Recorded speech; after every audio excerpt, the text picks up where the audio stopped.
Okay, next up we're going to take a look at another Entertainment USA release, the second in this little series, and it's all about ninjas. It is in fact just called Ninja.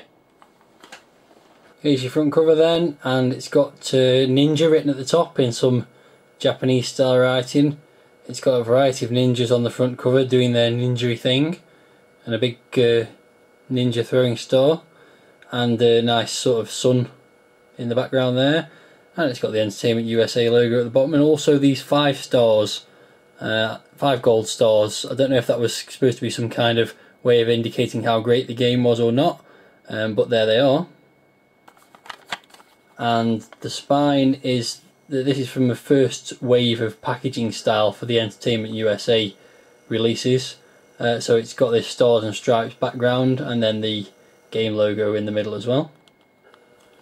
And on the back, lots of screenshots and a continuation of that stars and stripes background. So lots of screenshots, top and bottom, and a very basic description: Ninja. It blasts the black belt off all other martial arts games. Inside, more continuation of that stars and stripes background, nice and consistent, and we've got the usual aim of the game: he walks alone, ninja in the land of death. Blah blah blah. As well as fists of thunder and feet of iron, ninja is granted weapons. Great stuff. And it's got some controls and loading instructions, and then inside the only extra thing it's got is more controls, which is the sort of information about how to fight, basically. Higher levels are reached through holes in the ceiling. Great stuff. As I said, the rest of it's blank. Okay, so here's the loading screen for Ninja, and it's got those ninjas off the front cover all over it again. And as you can see in the top left corner, it's by Sculptured Software, who, as I've previously mentioned, did most of the Entertainment USA releases. But the strange thing about this is it's actually got the MAD logo in the bottom right hand corner, which suggests that perhaps it was originally intended to be a release on MAD before they decided to do this Entertainment USA branding for some of their imported games. So we'll never know, I guess, but there you go.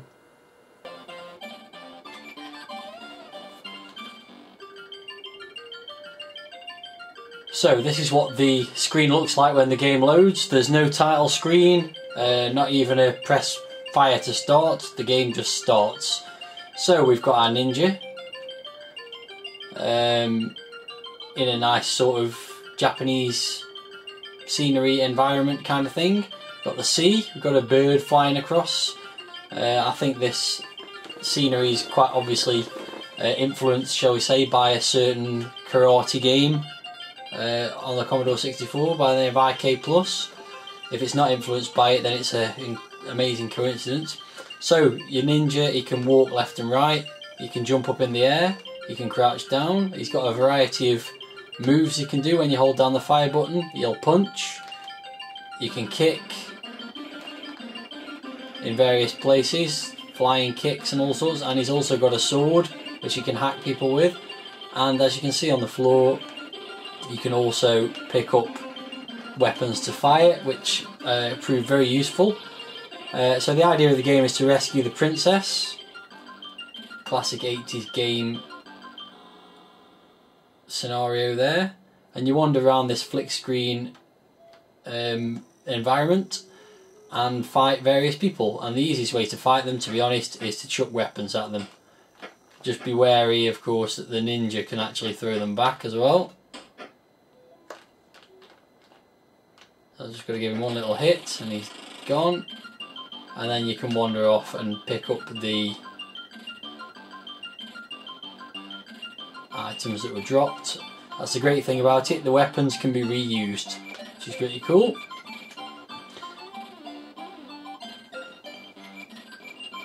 As you can see, when the enemies die, they stay dead and their bodies stay on the screen as well, which is quite cool as well. So here's another mean guy in a nice little backdrop, so let's just throw some stuff at him and try and take him out. The knife, if you get it on target, pretty much wipes all their energy out straight away. You've only got one life, and that's your health bar there, so it's wise to keep as far away from the enemies as possible, because it soon runs down 2 or 3 hits and you're basically dead. As you can see, you get a little introduction to each scene.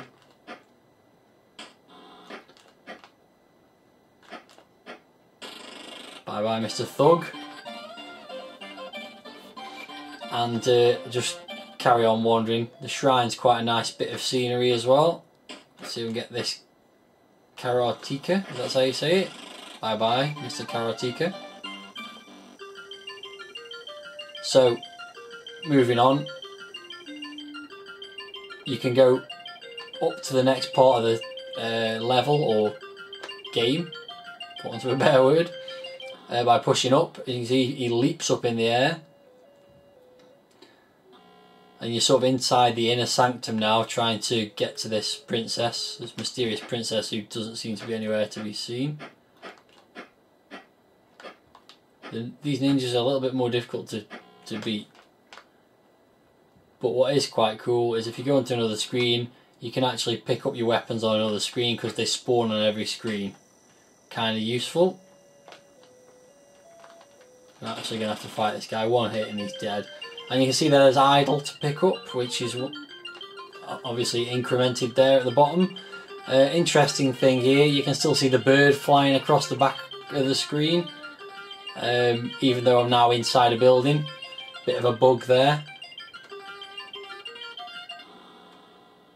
So you just wander around doing your thing. Interesting, that throwing star went straight through those guys, clearly until they become alive within the stage. You can't actually make contact with them. And again you can see the bird flying behind the wall, but in front of the wall on this level.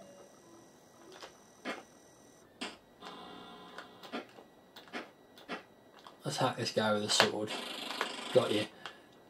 So, a bit of a note about the music, I suppose. Very cool music, very typically Japanese, and it's by the maestro himself, Rob Hubbard. I've fallen back down the hole. Do you seem to get respawning enemies? Oh my lord, where have all these guys come from? I've got a proper mob after me now.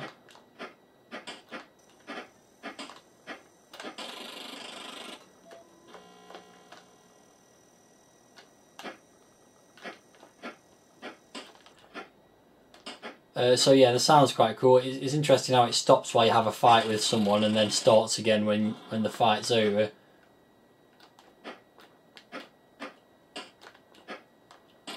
Bye bye Mr. Evil Ninja. And finally, bye bye Mr. Thug. And the music starts again and the bird's still flying across the wall there. So, what else to say about the game? It's kind of cool, it's quite good fun. The animation's quite nice on the people, although they're not very well drawn in the first place. The ninja in particular looks more like a man in a diving suit. Not a great use of colours either.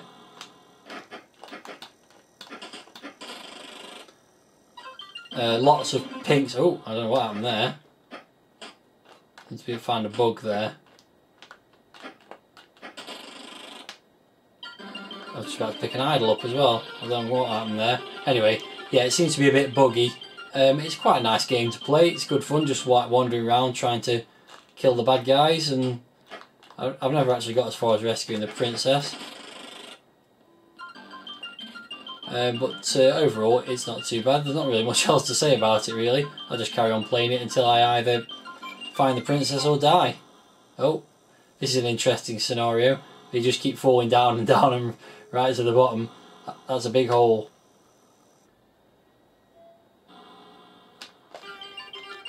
One thing I have just noticed is what the idols actually do. As you can see, my health's sort of half level at the moment. Pick an idol up and it restores it to full health. So there is a purpose for them. I hadn't previously worked that out.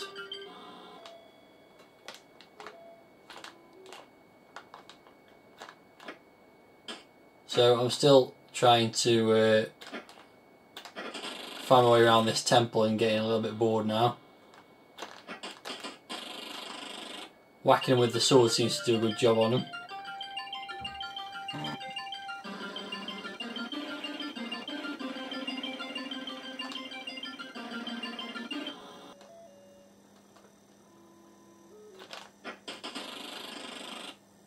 Ooh, my health is now rather low, so I might not be lasting too much longer here. See what's on the next screen. Approaching red door. That's interesting. That seems to be a blue door. As I said, not very good use of colour in here. Believe it or not, there was a red on the Commodore 64. So quite why it didn't use red for the red door, I'm not entirely sure. Anyway, I'm not really getting much further in this game, it seems. I'm not making any kind of progress, I'm just wandering around aimlessly. I think this is one of those games, I really did enjoy playing this when I was a kid. Now I'm not so sure. I think it still would have been worth the $1.99 asking price.